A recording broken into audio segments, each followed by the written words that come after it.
لم يزل عالما قديرا حيا قيوما سميعا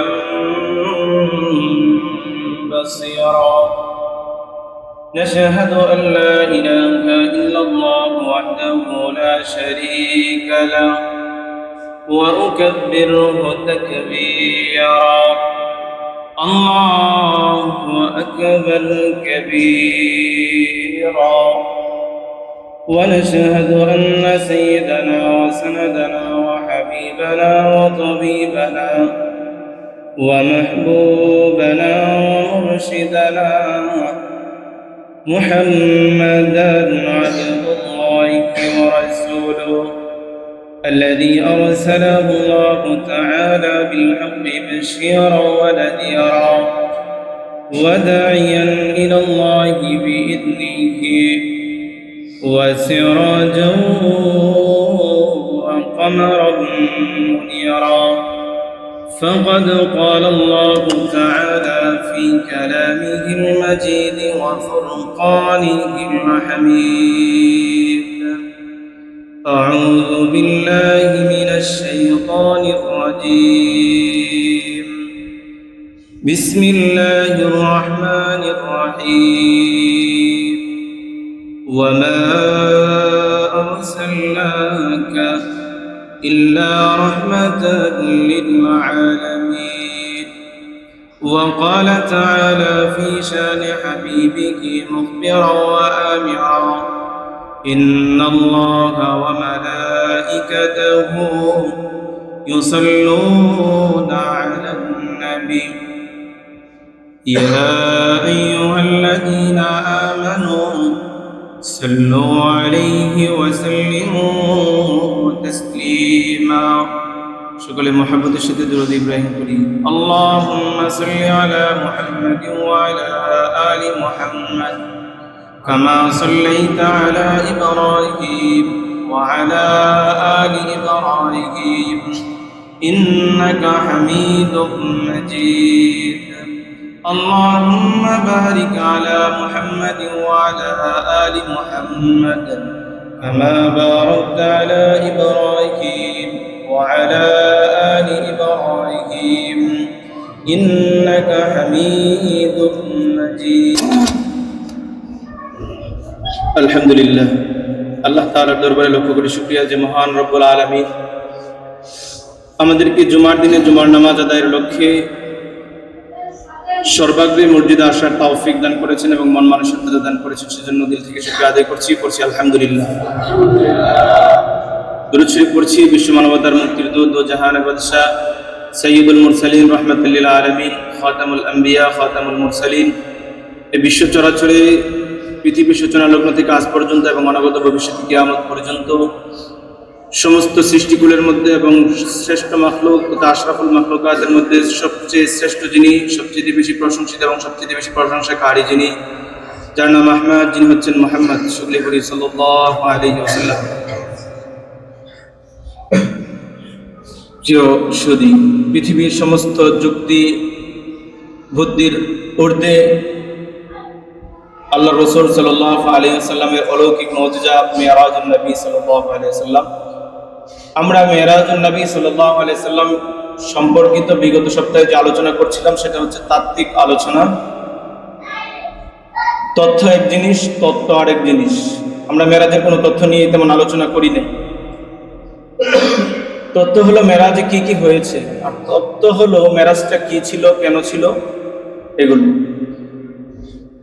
সূচনাতে গত সপ্তাহে বলেছিলাম যেহেতু নবী সাল্লাল্লাহু আলাইহি ওয়াসাল্লাম বিশ্ব নবী, কিয়ামত পর্যন্ত নবী, সেই হিসেবে অন্যান্য নবীদের তুলনায় নবীজি সাল্লাল্লাহু আলাইহি ওয়াসাল্লামের দায়িত্বের ভার বেশি। আর বড় দায়িত্ব তাকে দেওয়া হয় যার মর্যাদা, যার শ্রেষ্ঠত্ব এবং যার জ্ঞানের পরিধি বেশি। নবীজি সাল্লাল্লাহু আলাইহি ওয়াসাল্লামের ব্যাপারে আল্লাহ পাক রব্বুল আলামিন সূরা আম্বিয়া আয়াত নাম্বার 107 আল্লাহ পাক রব্বুল আলামিন বলছেন, ওয়ামা আরসালনাকা ইল্লা রাহমাতাল লিল আলামিন। নবীজি, আমি আপনাকে পৃথিবীতে প্রেরণ করেছি ইল্লা রাহমাতাল লিল আলামিন, বিশ্ববাসীর জন্য, বিশ্ব মানুষের জন্য, বিশ্ব সৃষ্টির জন্য রাহমা, অনুগ্রহ স্বরূপ এবং অনুকম্পা স্বরূপ নবীজি সাল্লাল্লাহু আলাইহি ওয়াসাল্লাম পৃথিবীর সূচনা লগ্ন থেকে আসেন নাই, কিন্তু যখন থেকে এসেছেন ঠিক সেই সময় থেকে আল্লাহর নবী সাল্লাল্লাহু আলাইহি ওয়াসাল্লাম কিয়ামত পর্যন্ত সৃষ্টিগুলোর জন্য, মানুষগুলোর জন্য যেমন রহমত, নবীজি পৃথিবীর সূচনা লগ্ন থেকে নবীজির আসার আগ পর্যন্ত যত সৃষ্টি পৃথিবীতে ছিল, এমনকি পূর্বেকার সমস্ত নবী আলাইহিমুস সালামের সর্দার হিসেবে তিনি প্রেরিত হয়েছেন, এমনকি সমস্ত নবী আলাইহিমুস সালামের উপরও তিনি অনুকম্পা স্বরূপ। সুবহানাল্লাহ। নবীজি সাল্লাল্লাহু আলাইহি ওয়াসাল্লাম যে পৃথিবীতে আগমনের পূর্বেও রহমত ছিলেন, পৃথিবীতে আগমনের পূর্বেও সমস্ত নবী আলাইহিমুস সালামের জন্য তিনি রহমত এবং অনুকম্পা স্বরূপ। একটা মিসাল দেব, এটা আমার আলোচ্য বিষয় না। কিয়ামতের ময়দানে হাশরের মাঠে যখন আল্লাহ পাক রব্বুল আলামিন নবী আলাইহিমুস সালাম থেকে যখন হিসাব নেবেন তার নবুয়তের দায়িত্ব সম্পর্কে, উম্মতদেরকে যখন জিজ্ঞাসা করবেন, আমি অমুক নবীকে তোমাদের কাছে নবী হিসাবে প্রেরণ করেছিলাম, কওমে নূহকে জিজ্ঞাসা করবে, নূহ আলাইহিস সালামকে তোমাদের কাছে নবী হিসাবে প্রেরণ করেছিলাম, কওমে সালেহকে জিজ্ঞাসা করা হবে, সালেহ আলাইহিস সালামকে তোমাদের কাছে নবী হিসাবে প্রেরণ করেছিলাম, বনি ইসরায়েলকে জিজ্ঞাসা করা হবে, মুসা আলাইহিস সালামকে তোমাদের কাছে নবী হিসাবে প্রেরণ করেছিলাম, তারা কি তোমাদের কাছে দায়িত্ব, নবুয়তের দায়িত্ব পূর্ণ করেছিল? উম্মত ইল্লা মাশাআল্লাহ, যারা ঈমান এনেছে তো এনেছে, কিন্তু যারা ঈমান আনয়ন করে নাই তারা সোজা শব্দে উত্তর দিবে, আমাদের কাছে কোনো নবী আসে নাই, কোনো দাওয়াত আমাদের কাছ পর্যন্ত পৌঁছে নাই। নাউযুবিল্লাহ। এই নবী আলাইহিমুস সালাম, আম্বিয়া আলাইহিমুস সালামের নবুয়তের অস্বীকৃতি দেওয়ার পর আল্লাহ পাক রব্বুল আলামিন তাদেরকে জিজ্ঞাসা করবেন, আমি আপনাদেরকে নবী হিসেবে পৃথিবীতে প্রেরণ করেছিলাম, নবুয়তের দায়িত্ব কি পূর্ণ করেছিলেন? তারা বলবে, অবশ্যই করেছি। আল্লাহ বলবেন, উম্মত অস্বীকার করে? আম্বিয়া আলাইহিমুস সালাম বলবেন, আমাদের সাক্ষী আছে। আল্লাহ পাক রব্বুল আলামিন বলবেন, সাক্ষীকে প্রেরণ করেন। সমস্ত আম্বিয়া আলাইহিমুস সালাম বলবেন, আমাদের সাক্ষী হিসেবে উপস্থিত আছে আপনার সর্বশেষ নবী, শ্রেষ্ঠ নবী মুহাম্মদ সাল্লাল্লাহু আলাইহি ওয়াসাল্লামের উম্মত। সুবহানাল্লাহ। আলোচনা তো দীর্ঘ। কিভাবে আমরা পূর্ববর্তী নবী আলাইহিমুস সালামের দায়িত্ব সম্পর্কে সাক্ষ্য দিতে পারি? কিয়ামতের ময়দানে যারা সঠিক পথধারী উম্মাহ ছিল নবী আলাইহিমুস সালামের, নবী মুহাম্মদ সাল্লাল্লাহু আলাইহি ওয়াসাল্লামের সত্য উম্মাহ, যারা কোরআন পাঠ করেছে, যারা হাদিসগুলো পাঠ করেছে, কে তারা কোরআন খুলে কোরআনের আয়াতগুলো থেকে আল্লাহ পাক রব্বুল আলামিনের কাছে পেশ করতে থাকবে, ওগো আল্লাহ, আপনি নূহ আলাইহিস সালামের নামে একটা সূরা নাযিল করেছিলেন, আপনি হুদ আলাইহিস সালামের নামে একটা সূরা নাযিল করেছিলেন, এমনই ভাবে বিভিন্ন সূরার মধ্যে আপনি সমস্ত আম্বিয়া আলাইহিমুস সালামের দাওয়াতের কার্যক্রমগুলো আপনি কোরআনুল কারীমে বর্ণনা করেছিলেন। যেহেতু কোরআন সত্য, যেহেতু কোরআন আপনার পক্ষ থেকে সত্য, আর আপনার কোরআন সাক্ষ্য দিচ্ছে, নূহ আলাইহিস সালাম 50 বছর পর্যন্ত দাওয়াত দিয়েছে, মুসা আলাইহিস সালাম দাওয়াত দিয়েছে, হুদ আলাইহিস সালাম দাওয়াত দিয়েছে, সালেহ আলাইহিস সালাম দাওয়াতের কাজ পূর্ণ করেছে। আপনার কোরআন আমাদের কাছে বর্ণনা করছে, আমরা আপনার কোরআন থেকে সাক্ষ্য দিচ্ছি, সমস্ত নবী আলাইহিমুস সালাম তারা তাদের দায়িত্বভার পূর্ণ করে পৃথিবী থেকে বিদায় নিয়েছে। সুবহানাল্লাহ। এটা নবী আলাইহিমুস সালামের উম্মাহর মাধ্যমে সাক্ষ্য প্রমাণিত হবে। নবী আলাইহিমুস সালাম অন্যান্য নবীদের যেমন সরকার, অন্যান্য নবীদের উপর অনুকম্পা এবং অনুগ্রহ স্বরূপ। সুবহানাল্লাহ। চলেন, তাহলে নবীজি সমস্ত উম্মাহ এবং সমস্ত সৃষ্টির উপর অনুগ্রহশীল হিসাবে পৃথিবীতে এসেছেন। তাহলে নবীর মর্যাদা এবং মর্তবা অনেক বেশি। যেহেতু মর্যাদা মর্তবা অনেক বেশি, তাহলে তার যোগ্যতা এবং জ্ঞানের পরিধিও বেশি হওয়া প্রয়োজন, ঠিক কিনা? তাহলে নবী আলাইহিস সালাম এসেছেন যখন, তার আসার পরে তিনি তো কিয়ামত পর্যন্ত সমগ্র বিশ্বের জন্য নবী, অন্য কোনো নবী সমগ্র বিশ্বের জন্য ছিলেন না। যে নবী সমগ্র বিশ্বের জন্য নবী হবে, সে নবীর জন্য সমগ্র বিশ্বের জ্ঞান থাকা আবশ্যক কিনা? আল্লাহ পাক রব্বুল আলামিন নবী সাল্লাল্লাহু আলাইহি ওয়াসাল্লামকে মেরাজে নিয়ে গিয়েছেন বটে। মেরাজে নিয়ে গিয়ে উর্ধ্বাকাশে গমন করি আল্লাহ পাক রব্বুল আলামিন সৃষ্টির নিগূঢ় যত তত্ত্ব আছে সমগ্র বিশ্বব্যাপী, সমগ্র সৃষ্টির তত্ত্বগুলো আল্লাহ পাক রব্বুল আলামিন নবীজি সাল্লাল্লাহু আলাইহি ওয়াসাল্লামের কাছে উন্মোচন করে দিয়েছেন। সুবহানাল্লাহ। লক্ষ্য করেন, আপনি একটা আবদ্ধ ঘরের ভিতরে বসে থেকে যদি আপনি একটা আয়নার মধ্যে সূর্যের দিকে মুখ করে একটা আয়না ধরেন, ওই সূর্যের প্রতিবিম্ব যখন আয়নার মধ্যে পড়বে, সে আয়না থেকে আবার সূর্যের একটা আলো সে আয়না আবার বিচ্ছুরণ করবে কিনা? সে আয়না থেকে আবার একটা বিচ্ছুরণ ছাড়বে আয়নাটা। ওই আয়নার বিচ্ছুরণ যদি আপনি আপনার দেহের মধ্যে ধরেন, কিছুক্ষণের মধ্যে আপনি অনুভব করতে পারবেন সূর্য থেকে যেমন তাপ লাগে, আপনার আয়না থেকে ঠিক তদ্রূপ একটা তাপ আপনার শরীরে অনুভূত হচ্ছে। ঠিক কিনা? এটা হচ্ছে স্বাভাবিক আয়নার নেচার। কিন্তু যদি আপনি পাওয়ারফুল কোন চশমার আয়নাকে সূর্যের মধ্যে ধরেন, আর সেই চশমার থেকে চশমা অতিক্রম করে যাওয়া আলোটা যদি আপনার শরীরে ধরেন, মুহূর্তের মধ্যে আপনার শরীরের চামড়া পুড়ে ভস্ম হয়ে যেতে পারে। কথা বলেন ঠিক কিনা? এটা হচ্ছে আয়নার পাওয়ার। বোঝা যায় আয়নার মধ্যে একটা পাওয়ার আছে। আপনি যদি সূর্য থেকে আয়নার মাধ্যমে উপকার গ্রহণ করেন, তাহলে সেই উপকারটা সূর্যের তুলনায় অতি নগণ্যই হবে। কথা বলেন ঠিক কিনা? আল্লাহর নবী সাল্লাল্লাহু আলাইহি ওয়াসাল্লাম যদি সরাসরি সমগ্র বিশ্বের জ্ঞানটা যদি সচক্ষে তিনি না পাইতেন, যদি স্বপ্নের মাধ্যমে পাইতেন, তাহলে সেটা হয়তো কেবলমাত্র আয়নার মতো। কথা বলেন ঠিক কিনা? একটা মানুষ পাহাড়ের চূড়ায় আরোহণ করে যদি সূর্যের সেই পরিপূর্ণ আলোটা সে সমগ্র বিশ্বব্যাপী দেখতে পারে, সূর্যের সাথে তার যেমন তাআরুফ হবে, সূর্যের সাথে তার যেমন পরিচয় ঘটবে, সূর্যের সাথে তার যেমন একটা সম্পর্ক হবে, সে সূর্যের পরিপূর্ণ আকর্ষণটা বুঝতে পারবে, সূর্যের পরিপূর্ণ তাপমাত্রাটা বুঝতে পারবে, সূর্যের পরিপূর্ণ প্রয়োজনটা পৃথিবীর মধ্যে বুঝতে পারবে। সেই পরিপূর্ণ পরিচয় সূর্যের লাভ করে যদি ঘরের ভিতরে চলে এসে এবার যদি জানালা দিয়ে সূর্যের দিকে তাকায়, পাহাড়ের উপরে গিয়ে সে সূর্যের যেরকম পরিচয় লাভ করেছিল, ঘরে বসে থেকেও সে ব্যক্তি পাহাড়ের উপরের পরিচয়টা তার থেকে বিচ্ছিন্ন হবে না। কথা বলেন ঠিক কিনা? পরিপূর্ণ সে পরিচয়টাই সে নিয়ে এখন ঘরে আসবে। সূর্যের হাকিকতটা এখন তার চোখের সামনে আছে। কিন্তু যে ব্যক্তি পক্ষান্তরে ঘরে বসে বসে আয়নার দ্বারা উপকার লাভ করছে, তার সাথে পাহাড়ে আরোহণ করা ব্যক্তির মতো পরিচয় কোশ্চিন কালেও লাভ হবে না। কথা বলেন ঠিক কিনা? নবী আলাইহিস সালাম সরাসরি সমগ্র বিশ্বব্যাপী ভ্রমণ করে, ঊর্ধ্বাকাশ ভ্রমণ করে সমগ্র বিশ্বের জ্ঞান ও ভান্ডার থেকে তিনি যখন সমৃদ্ধ হলেন, তার পরিচয় আর তার যেমন অর্জন হয়েছে স্বপ্নের মাধ্যমে, কোশ্চিন কালেও সেটা সম্ভব না।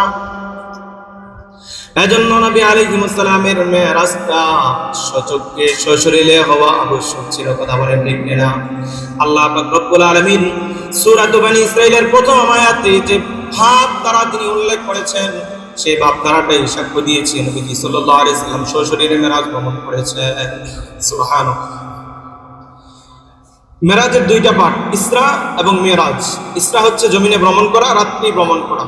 মেরাজ হচ্ছে ঊর্ধ্ব ভ্রমণ করা। ঊর্ধ্ব ভ্রমণ করা সরাসরি আল্লাহ পাক রব্বুল আলামিন রাসূলকে জমিন থেকে ঊর্ধ্বাকাশে নিয়ে গেছেন, কোরআনে উল্লেখ করে নাই। কিন্তু আল্লাহ পাক রব্বুল আলামিনের অধিকাংশ ব্যাখ্যাগুলো এরকমই, শুরুতে কিছু বলেছেন, শেষে বলেছেন। মাঝখানের গুলো নবীজি সাল্লাল্লাহু আলাইহি সাল্লাম হাদিসের মাধ্যমে ব্যাখ্যা করেছেন। অধিকাংশ একই নিয়ম। নবীজি সাল্লাল্লাহু আলাইহি সাল্লামের মেরাজের সূচনা আল্লাহ পাক রব্বুল আলামিন এখান থেকে শুরু করেছিলেন। সূরাতুন নাজমের মধ্যে আল্লাহ পাক রব্বুল আলামিন ঊর্ধ্ব আকাশে যাওয়ার পর যে নবীজি সাল্লাল্লাহু আলাইহি সাল্লাম ঊর্ধ্ব আকাশে গিয়েছেন, সেখান থেকে সামান্য কিছু বর্ণনা করেছেন। আল্লাহ পাক রব্বুল আলামিন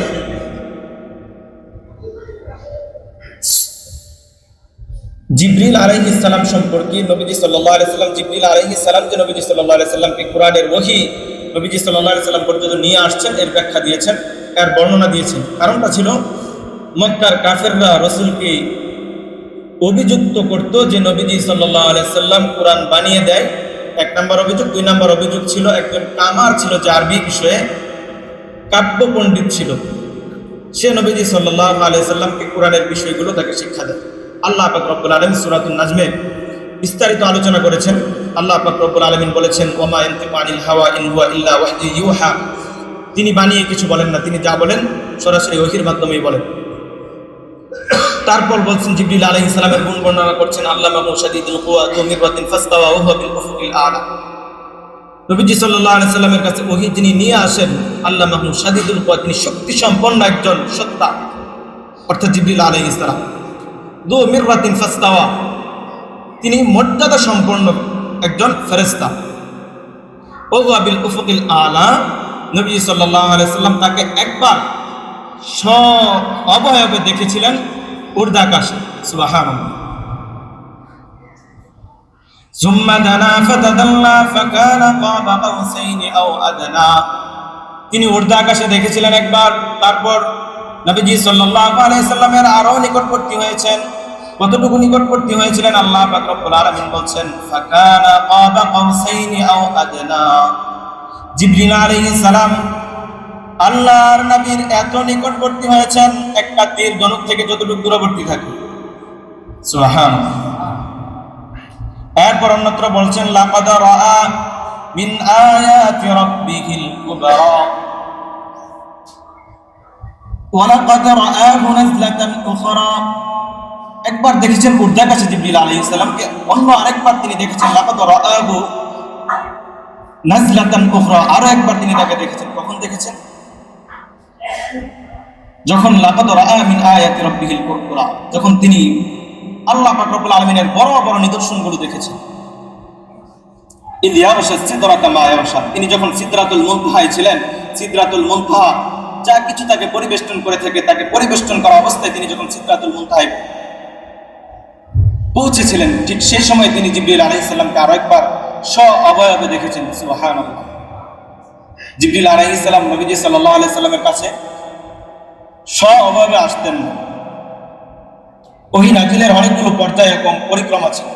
এর মধ্যে একটা পরিক্রমা ছিল তিনি একজন সাহাবীর অবয়ব নিয়ে রাসূলুল্লাহ সাল্লাল্লাহু আলাইহি সাল্লামের কাছে আসতেন। বাকি দুইবার নবীজি সাল্লাল্লাহু আলাইহি সাল্লাম জিবরিল আলাইহিস সালামকে অবয়বে দেখেছেন। একবার ওহী নাজিলের সূচনার দিকে তিনি ঊর্ধ্বাকাশে দেখেছিলেন, আরেকবার তিনি দেখেছেন মিরাজের সময় সিদরাতুল মুনতাহায়। সুবহানাল্লাহ। তো আল্লাহ পাক রব্বুল আলামিন বলছেন লাকাদ রাআ মিন আয়াতি রাব্বিল কুবরা, তখন তিনি আল্লাহ পাক রব্বুল আলামিনের বড় বড় নিদর্শনগুলো দেখেছেন। আল্লাহ তাআলা বলছেন মা যাগাল বাসার ওয়া মা তাগা, তিনি যখন বড় বড় নিদর্শনাবলী দেখেছেন তখন তার দৃষ্টি ভ্রম হয় নাই। ওয়া মা তাগা, আর তিনি যা কিছু দেখেছেন সেগুলোকে তার অন্তর সেগুলোকে মিথ্যা প্রতিপন্ন করে নাই। সুবহানাল্লাহ। তাহলে কুরআনুল কারীম থেকে এটাও বুঝে আসে নবী সাল্লাল্লাহু আলাইহি সাল্লাম সিদরাতুল মুনতাহা পর্যন্ত পৌঁছেছেন। আল্লাহর নবী সাল্লাল্লাহু আলাইহি সাল্লাম হাদিসে পাকে মেরাজের বাকি অংশ বর্ণনা করছেন। মেরাজের অনেকগুলো বর্ণনা, বেশিরভাগ বর্ণনাগুলো বুখারী মুসলিমে আছে। আব্দুল্লাহ ইবনে মাসউদ রাদিয়াল্লাহু তাআলা আনহু থেকে বর্ণিত لما أسري برسول الله صلى الله عليه وسلم انتهى به إلى سدرة المنتهى, নবীজি সাল্লাল্লাহু আলাইহি ওয়াসাল্লাম কে সিদরাতুল মুনতাহা পর্যন্ত মেরাজ নিয়ে দেওয়া হলো। সিদরাতুল মুনতাহা কি জিনিস? ফিস সামাইস সাদিসা, সপ্তম আকাশে অবস্থিত একটা জায়গার নাম হচ্ছে সিদরাতুল মুনতাহা। এটা এমন একটা জায়গা ইলাইহা ইয়ানতাহি মা ইউরাজু বিহি মিনাল আরদ, জমিন থেকে যা কিছু ঊর্ধ্বাকাশে গমন করে সবকিছু সিদরাতুল মুনতাহায় গিয়ে থেমে যায়। সুবহানাল্লাহ। ফায়াকবিদু, এরপর সিদরাতুল মুনতাহা সপ্তম আকাশ থেকে যা কিছু উপরে যায় সবগুলো আল্লাহ পাক রব্বুল আলামিন কুদরতি ভাবে নিয়ে যায়। সুবহানাল্লাহ। ফেরেশতারা দেওয়ার প্রয়োজন পড়ে। আর সিদরাতুল মুনতাহার আরেকটা বৈশিষ্ট্য হচ্ছে ইলাইহা ইয়ানতাকি মা ইয়াহবিতু ফাওকাহা, সিদরাতুল মুনতাহার উপর থেকে যা কিছু আসে সবকিছু আপনা আপনি কুদরতি ভাবে অলৌকিক ভাবে সিদরাতুল মুনতাহা পর্যন্ত এসে থেমে যায়। সুবহানাল্লাহ। ফায়াতাবিদু, অতঃপর ফেরেশতারা সেখান থেকে সেগুলোকে রিসিভ করে সেটা জমিনে নিয়ে আসে। যত বিধানাবলী আছে আর যত আদেশ নিষেধ আছে সবকিছু সিদরাতুল মুনতাহায় অলৌকিকভাবে আল্লাহ পাক রব্বুল আলামিন নাজিল করেন, সেখান থেকে ফেরেশতারা রিসিভ করে জমিনে নিয়ে আসে আর জমিনে সেগুলোর প্রতিফলন ঘটায়। এই হচ্ছে সিদরাতুল মুনতাহা। এরপর এই যে মাত্র যে আয়াত পেশ করলাম, ইজাউশাস সিদরাতা মা ইয়াশা, সিদরাতুল মুনতাহা যা কিছু ডেকে রাখা তা ডেকে রেখেছিল, এটার ব্যাখ্যা ইবনে মাসউদ দিচ্ছেন ফিরাশুম মিন যাহাবিন, সিদরাতুল মুনতাহা ঠিক সেই সময়ে আল্লাহ পাক রব্বুল আলামিনের কিছু প্রজাপতি, কিছু পতঙ্গ যেগুলো ছিল স্বর্ণের। সুবহানাল্লাহ। আল্লাহ পাক রব্বুল আলামিনের কাছে স্বর্ণের অভাব আছে নি? অভাব তো আমাদের কাছে। স্বর্ণ হইলে আর আমাদের কিছুর প্রয়োজন নাই। কথা বলেন ঠিক কিনা? পৃথিবীর আসল বাস্তবতাই হচ্ছে, অর্থনৈতিক বাস্তবতা হচ্ছে স্বর্ণ। এই স্বর্ণ আমাদের জন্য অপেক্ষা করছে। যা কিছু চান জান্নাতে যাওয়ার পর স্বর্ণ ছাড়া আর কিছু দিবে না। সুবহানাল্লাহ। যাইতে রাজি আছেন? যাওয়ার জন্য কিছু কাজ আছে, কিছু কর্মসূচি আছে, সেগুলো মানতে রাজি না। কথা বলেন ঠিক কিনা? কাজ না করেই আমরা ফসল ফলাইতে চাই। কথা বলেন ঠিক কিনা? ধান না লাগিয়েই আমরা ঘরের ঘোড়া করতে চাই ধান দিয়ে। এই আশায় কৃষক তোমার ঘরে ফসল উঠবে না, এই আশায় জান্নাতে যাওয়া যাবে না। জান্নাতে যাওয়ার জন্য কিছু কর্মসূচি আছে। তার অন্যতম কর্মসূচি যেটা রাসূল নিয়ে এসেছেন মেরাজ থেকে। আল্লাহ তাআলা আমাদেরকে বুঝার তৌফিক দান করুন। সকলে বলি আমিন। সেখানে যাওয়ার পর ইবনে মাসউদের এই হাদিসের বর্ণনা, ফাউতিয়া রাসূলুল্লাহ সাল্লাল্লাহু আলাইহি ওয়াসাল্লাম সালাসান, নবীজি সাল্লাল্লাহু আলাইহি ওয়াসাল্লাম যখন মেরাজে সিদরাতুল মুনতাহায় পৌঁছেছেন, এই হাদিসের মধ্যে পরবর্তী বর্ণনার মধ্যে শুধুমাত্র 3টা উপহার আল্লাহ পাক রব্বুল আলামিন রাসূলকে দিয়েছেন। এই 3টা উপহারের কথাই উল্লেখ রয়েছে। ইবনে মাসউদ বলেন, ফাউতিয়া রাসূলুল্লাহ সাল্লাল্লাহু আলাইহি ওয়াসাল্লাম সালাসান, সিদরাতুল মুনতাহায় যাওয়ার পর মেরাজের মধ্যে আল্লাহ পাক রব্বুল আলামিন রাসূলুল্লাহ সাল্লাল্লাহু আলাইহি ওয়াসাল্লামকে 3টি উপহার দিয়েছেন। উতিয়াস সালাওয়াতুল খামস, 1 নাম্বার পুরস্কার কিন্তু 3টা। কয়টা? নাম্বার 1,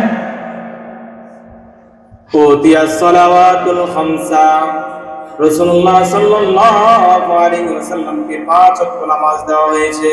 কয় ওয়াক্ত? আমার আপনার জীবনে আছে কয়? আমাদের বাস্তব জীবনে আছে কয় ওয়াক্ত? বলেন দেখি। আল্লাহ কবুল করো। অনেক ভাই বলছেন 5 ওয়াক্ত। আমাদের সবাইকে 5 ওয়াক্ত আল্লাহ অন্তর্ভুক্ত করুন। সকলে বলে আমিন। দুনিয়ার জীবনে আল্লাহ পাক রব্বুল আলামিনকে চর্মচক্ষে দেখা সম্ভব বটে, কিন্তু আল্লাহ পাক রব্বুল আলামিন সিস্টেমটা এমন রেখেছেন যে সিস্টেমে আল্লাহ তাআলাকে দুনিয়াতে দেখে দেখা যায় না। লা তুদরিকুল আবসার, দুনিয়ার জীবনে চর্মচক্ষু দ্বারা আল্লাহ পাক রব্বুল আলামিনকে দেখা যায় না। আল্লাহ তাআলা বলছেন দুনিয়ার চক্ষুগুলো আমাকে পরিবেষ্টন করতে পারে না, আমাকে দেখতে পারে না। কিন্তু দুনিয়ার হায়াতে আল্লাহ পাক রব্বুল আলামিনের সাথে যিনি মোলাকাত করেছেন তিনি আপনার আমার অনেক প্রিয় মাহবুব ছিলেন। আমার কাছে মাহবুব কিনা জানি না, আপনার কাছে মাহবুব কিনা জানি না, কিন্তু যিনি মোলাকাত করেছেন তার কাছে আপনি আর আমি অনেক বেশি মাহবুব ছিলাম। সুবহানাল্লাহ। কেমন মাহবুব ছিলাম জানেননি? আপনার জন্য মাত্র 3টা পুরস্কার নিয়ে এসেছেন, আপনি সেগুলো গ্রহণ করেন নাই। তিনি আমাকে আর আপনাকে যেমন ভালোবাসেন তার চাইতে কোটি গুণ বেশি ভালোবাসেন তার রবকে। কথা বলেন ঠিক কিনা? এত ভালোবাসা যেই সত্তার সাথে, যে রবের সাথে, সেই রবের কাছে যখন মোলাকাতে গিয়েছেন তখন কিন্তু তিনি আমাকে আর আপনাকে ভুলে যায় নাই। দুনিয়ার জীবনে মানুষ প্রেম করে প্রেমিকার জন্য নিজের আপন মা বাবাকে বিসর্জন দেয়, এমন আছে না? বিয়ে করার পর যেই বাবা মা 20 বছর 25 বছর 30 বছর পর্যন্ত আপনার দায়িত্বভার গ্রহণ করেছিল, আপনাকে লালন পালন করেছিল, অবুঝ শিশু অবস্থা থেকে যেই মা আপনাকে কুলে পিঠে নিয়ে লালন পালন করেছে, আপনার প্রস্রাবের জ্বালা সহ্য করেছে, আপনার জঘন্যতম দুর্গন্ধ যেটার কাছ পর্যন্ত আপনি যাইতে চান না, আপনার বর্জ্যটা তিনি পরিষ্কার করেছেন নিজে হাত দিয়ে।